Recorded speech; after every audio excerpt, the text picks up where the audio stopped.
নিলামে অবিকৃত থাকা সত্ত্বেও নতুন করে কপাল খুলে গেল শার্দুল ঠাকুরের। শেষমেশ কেকেআরে নিচ্ছেন গ্র্যান্ড এন্ট্রি। শার্দুল ভাবতেও পারেননি এমন এক পরিবর্তন হবে, কিন্তু এটা কিভাবে সম্ভব হলো, কিভাবেই বা কপাল খুলল শার্দুলের। দেখুন, ভারতের ৩৩ বছর বয়সী তারকা অলরাউন্ডার শার্দুল ঠাকুর ছিলেন IPL 2025 মেগা নিলামে অবিকৃত। শার্দুল ঠাকুরের মতো খেলোয়াড়কে কিনতে চায়নি কোনো ফ্র্যাঞ্চাইজি, তবে এবার তার ভাগ্য খুলে গিয়েছে। এবার তিনি IPL-এ একটি দলে এন্ট্রি নিতে চলেছেন। প্রসঙ্গত, 2024 সালের IPL-এ শার্দুল ঠাকুর চেন্নাই সুপার কিংসের হয়ে খেলার সুযোগ পান এবং সুযোগ পেয়ে বেশ দারুণ প্রদর্শন দেখিয়েছিলেন শার্দুল।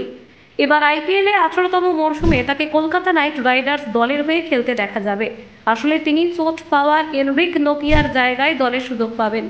জানা গিয়েছে, 2025 সালের IPL নিলামের সময় 6,50,00,000 টাকায় কলকাতা নাইট রাইডার্স ফ্র্যাঞ্চাইজি দলে সামিল করেছিল, কিন্তু বর্তমানে তিনি চোটের কারণে ক্রিকেট থেকে দূরে রয়েছেন এবং সময় মতো সেরে ওঠা তার পক্ষে বেশ কঠিন বলে মনে হচ্ছে। এই কারণে কলকাতা নাইট রাইডার্স ফ্র্যাঞ্চাইজি তাকে সরিয়ে শার্দুল ঠাকুরকে তাদের দলের অংশ করতে পারে।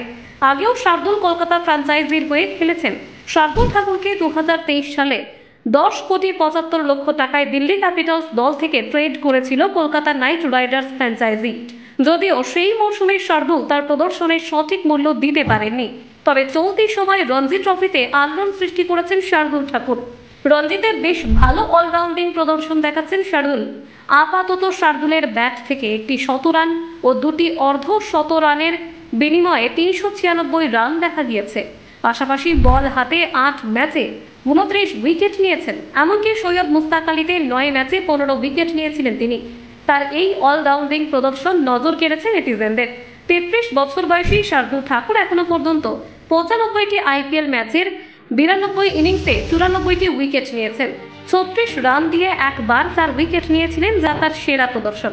এছাড়া ব্যাট হাতে 138.91 স্ট্রাইক রেটে 307 রান বানিয়েছিলেন এবং কলকাতা দলে থাকাকালীন রয়্যাল চ্যালেঞ্জার্স বেঙ্গালুরুর বিরুদ্ধে 68 রানের ইনিংস বানিয়েছিলেন, যেটি তার IPL ক্যারিয়ারের সেরা।